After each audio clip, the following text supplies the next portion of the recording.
යෝනිසෝ මනසිකාරය අපි නැවත නැවත භාවිත කරන්න ඕනේ. එහෙනම් ඔබට මේ භාවිත කිරීම සිද්ධ කරන්න පුළුවන් පැති දෙකක් තියෙනවා. එකක් තමයි සමතය, අනිත් එක තමයි විපස්සනාව.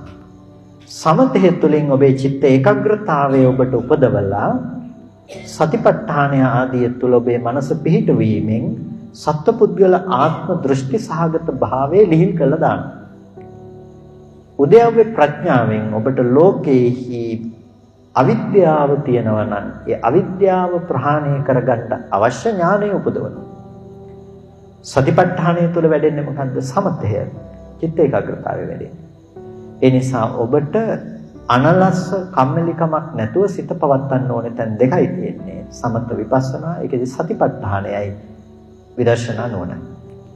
සතිපට්ඨානේ නිතර භාවිත කරන්න. සතිපට්ඨානේ නිතරම භාවිත කරන්න. ඒකට වෙලාවක් තියාගන්නේ නැතුව ඔබට හැකි හැම වෙලාවකදීම සතිපට්ඨානේ භාවිත කරන්න. ඔබේ හිතට තරහක් යන වෙලාවක වෙන්න පුළුවන්. ඔබේ හිතට කැමැත්තක් ඇති වෙන වෙලාව වෙන්න පුළුවන්. ඔබේ හිත උපේක්ෂා සහගතව තියෙන වෙලාවකදී වෙන්න පුළුවන්. මොකද කරන්නේ? සතිපට්ඨානේ වඩන්න පටන්. සතිපට්ඨානේ කියලා කියන්නේ ඒක සිහිය පවත්වන්න. ඔබට සිහිය පවත්වන්න පුළුවන් කාය වේදනා චිත්ත ධම්ම කියන මේ කියන තැන් හතරෙම එක්ක කය පිළිබඳව පුළුවන්, එක්ක වේදනාව, එක්ක සිත පිළිබඳව, එක්ක ධර්මයන් පිළිබඳව හිත පවත්වන්න පුළුවන්. කය පිළිබඳව හිත පවත්වන කෙනා මේ මම ඉන්නවා ආදී ලෙස පුද්ගල බව උපදින්නේ නැති වෙන්න කය පිළිබඳව සිහිය පවත්වන්න. මේ කියන්නේ ඔබට ප්‍රශ්න ගැටලු භාවනාව සම්බන්ධයෙන් තියෙන ගොඩාක් නිරවුල් කරගෙන යන්න පුළුවන් ක්‍රමයක්. එයි දැන් එතකොට අපව අහන්න බෑ. එතකොට සක්මන් භාවනාව කරනකොට මම යනකොට යනවා කියලා හිතන එක හරිද මේ විදිහට? දැන් ඒ වගේ ප්‍රශ්න අහන්න එතකොට හේතු නැහැ. ඇයි? දැන් කිව්වේ මොකද්ද? පුද්ගල කය පිළිබඳව සිහිය තියන්න මේ මම ඉන්නවා කියන පුද්ගල බව, කෙනෙක් ඉන්නවා කියන පුද්ගල බව දුර වෙන විදිහට. එතකොට ඔබ ඒක දෙතිස් කුණුඹ කොටස් වශයෙන් බලන්න පුළුවන්, ධාතු වශයෙන් බලන්න පුළුවන්. එහෙම නැතිනම් එතන තියෙන්නේ නවසීවතිකාදී වශයෙන් බලන්න පුළුවන්. මොන විදිහට බැලුවත් ඔබට පේන්න ඕනේ මොකද්ද? පුද්ගල බවක් නොවුණු මේ හුදු කොටස් ටිකක පැවැත්මක් කියන එක විතරයි. එහෙනම් ඔබට ආපහු මේ යන කෙනා ඉතුරු වෙනවා කියලා එයාට රූපයක් තියාගෙන එයා යනවා කියන එකක හිත තියාගෙන ඉන්න එකක් ගැන කතාවක් වෙන්නේ නැහැ. භාවනාව සතිපට්ඨානේ කායනුපස්සනාව බොහොම ඍජුව තියෙනවා. වේදනානුපස්සනාව වඩන කෙනෙකුට අනේ අතත් රිදෙනවා නැත්නම් අකුල රිදෙනවා කියලා හිතින් එක නෙමෙයි වේදනානුපස්සනාව.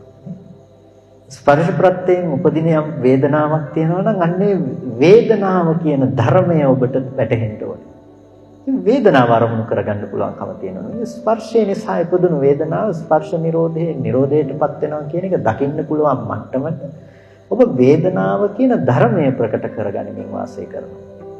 එතකොට සැප වේදනාව උපදිනකොට ඔබ දන්නවා සැප වේදනාවක් කියලා. දුක් වේදනාව උපදිනකොට ඔබ දන්නවා. දැනම වේදනාව උපදිනවා, දැනම වේදනාව නිරුද්ධ වෙනවා. දැන් ඔබ මේ විදිහට වටයක් බලාගෙන ගියොත් ඔබට ඔබ කැමති හිත ගන්න අරමුණුත් පේනවා, හිත නොගන්න අරමුණුත් පේනවා, උපේක්ෂා සහගත අරමුණුත් පේනවා. ඔය අතර ඔබ ආපහු හැරිලා බලාගෙන ගියොත් විතරයි ඔබට ඒ හිතේ ඉපදුණු වේදනාවන් ගැන ප්‍රකට කරගන්න පුළුවන්කම තියෙන්නේ.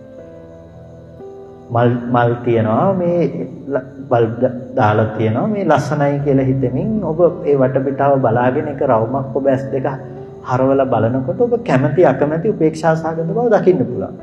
දැන් වේදනානුපස්සනාව වඩන කෙනාට කැමැති දේවල් තියනවා කියන එක නෙමෙයි. එයා දකිනවා හිතේ මේ සැප වේදනා, දුක් වේදනා, දුක්ඛම සුඛ වේදනා උපදිනවා, නිරුද්ධ වෙනවා නේ. එතන එයාට සිහිය තියෙනවා වේදනාව ගැන. මල් ගැනත් නෙමෙයි, බල්බ් ගැනත් නෙමෙයි, වේදනාව ගැන සිහියක් තියෙනවා. වේදනාවක් ඉපදෙනවා කියන එක. අන්න ඒ විදිහට විඳීම ගැන, වේදනාව ගැන සිහිය තියෙනවා.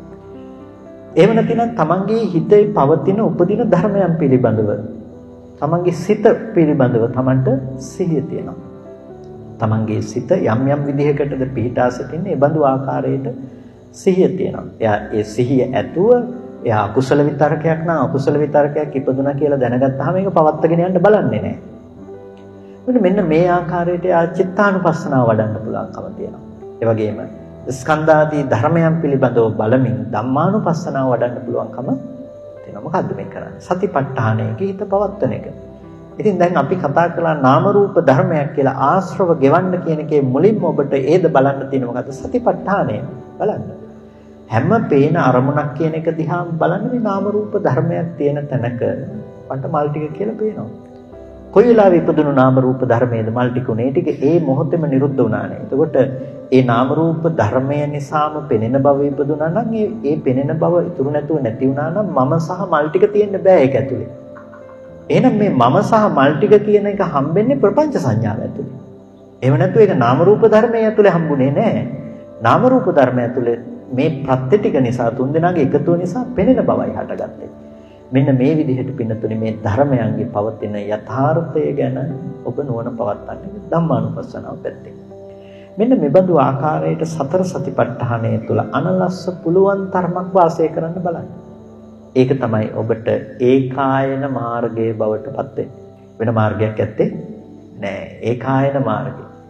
අයන කියන්නේත් මග්ග කියන්නේත් දෙකම මාර්ගයට තමයි. ඒකායනෝ අයම් භික්ඛවේ මග්ගෝ කියලා දේශනා කරනවා බුදුරජාණන් වහන්සේ. ඒක අයන මග්ග. මග්ග කියන වචනේ මාර්ග શબ્ද ඇති වචන දෙකක්ම පාවිච්චි කරනවා බුදුරජාණන්. මේක තමයි පාඩම.